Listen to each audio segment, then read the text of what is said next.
MOSI ini adalah tipe MOSI evaluasi di mana beban pembuktian kami sebagai tim pro yaitu membuktikan bahwa kecerdasan buatan generatif adalah hal yang wajar untuk dinormalisasi dan narasi buruk terhadap kecerdasan buatan generatif ini sudah ada di status quo. Mari kita definisikan apa itu kecerdasan buatan generatif yang dimaksud. Kecerdasan buatan generatif yaitu sejenis kecerdasan buatan yang dalam konteks ini digunakan untuk membantu seniman dalam membuat karya atau membuat karya itu sendiri, baik seni rupa, seni musik, dan lain sebagainya. Bagaimana hal ini direspon oleh sejumlah masyarakat dan seniman dalam status quo? Masyarakat terbagi menjadi dua kubu, yaitu pertama, orang-orang yang cepat beradaptasi. Mereka memanfaatkan kecerdasan buatan generatif untuk membuat karya baru yang original.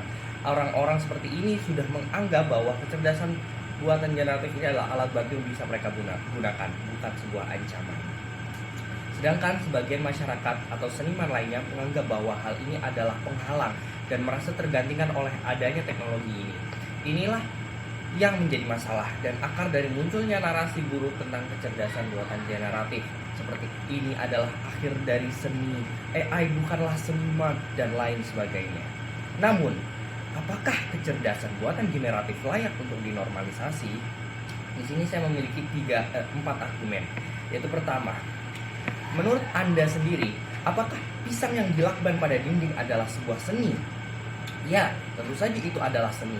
Karya seni adalah karya yang dibuat dan bisa dinikmati estetika di baliknya. Namun tidak terbatas pada estetika saja. Kembali lagi ke bagaimana penikmat seni menginterpretasikan seni itu. Itulah mengapa hal-hal yang banyak orang kira aneh pun masih dianggap seni. Karena seni itu tidak terbatas pada apa yang ia lihat, tidak terbatas pada apa yang ia dengar, tidak terbatas pada siapa yang menciptakannya. Kedua, teknologi malah mendukung kemajuan, bukan malah mendukung kemunduran. Pertanyaan saya, pernahkah ada di dunia ini teknologi yang pada akhirnya justru menciptakan kemunduran? Jawabannya tidak ada. Bahkan sekedar mesin pemotong rumput juga memberikan manfaat pada pemiliknya. Tahukah Anda, di Eropa pada abad pertengahan banyak orang mencari nafkah melalui pekerjaan, yaitu menyalakan obor di jalanan pada saat malam hari. Banyak orang yang mendapatkan penghasilan hanya dari situ saja. Namun, setelah munculnya teknologi lampu oleh Thomas Alva Edison, mereka kehilangan pekerjaannya. Lalu, berdasarkan masalah tersebut, apakah lampu harus dimusnahkan demi mempertahankan pekerjaan mereka? Tentu saja tidak. Mereka lah yang harus beradaptasi. Teknologi akan terus berkembang, lampu akan semakin canggih hari demi hari, dan mereka tidak boleh menolak itu karena akan menghambat kemajuan itu sendiri. Kembali ke kecerdasan buatan generatif. Dalam konteks ini, aktor rentan bukanlah hanya seniman saja, namun juga penikmatnya atau masyarakat lain. Lalu yang ketiga, seni akan berubah, bukan menghilang. Pada dasarnya, seiring berjalannya waktu, seni akan berkembang dengan sendirinya. Mengapa? Karena teknologi seni akan terus berkembang hari demi hari, dan penikmat seni tidak akan berhenti dalam satu tren saja.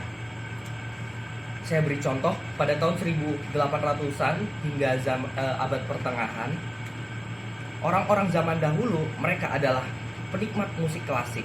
Karena gitar listrik, teknologi musik seperti MIDI, drum elektronik, dan teknologi yang baru-baru itu belum ditemukan. Ketika sudah ditemukan, mereka beradaptasi dengan sendirinya. Semua akan berubah seiring waktu berjalan, termasuk dengan kecerdasan artificial generatif. Pada akhirnya, seni itu sendiri yang akan beradaptasi. Ini sejalan dengan argumen keempat saya, yaitu akan munculnya seniman-seniman baru. Lihat pada tahun 1900-an, lihat bagaimana The Beatles bisa menjadi saat terkenal pada saat itu hingga saat ini. Mereka adalah pencetus revolusi musik. Mereka melanggar aturan-aturan bermusik yang pada saat itu dikiblatkan. Namun apa hasilnya? Masyarakat menyukainya dan mereka sukses besar. Bahkan The Beatles menjadi kiblat baru bagi musisi-musisi di generasi sebelumnya, di generasi setelahnya.